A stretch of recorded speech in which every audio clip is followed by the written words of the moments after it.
A prenup can outline a clear plan for handling business matters in case of divorce, ensuring business continuity and minimizing disruption. Your business affects more than just you.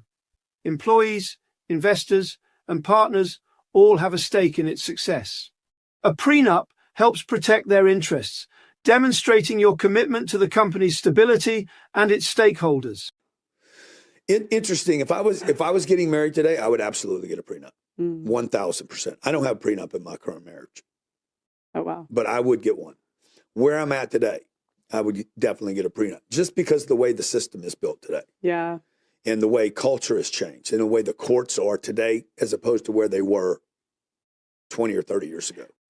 So what about community property states? What's the point of prenups in a community property state? It's a really good question, especially since community property states like California, Arizona, and Texas have laws that already dictate how assets are divided during divorce.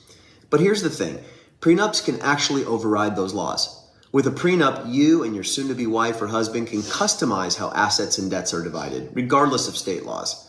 That can be especially useful if you want to protect specific assets or if you have unequal earning capacities, for example. Plus, prenups can also address other important matters like spousal support and inheritance rights. So even in a community property state, a prenup can provide clarity and protection for both parties involved.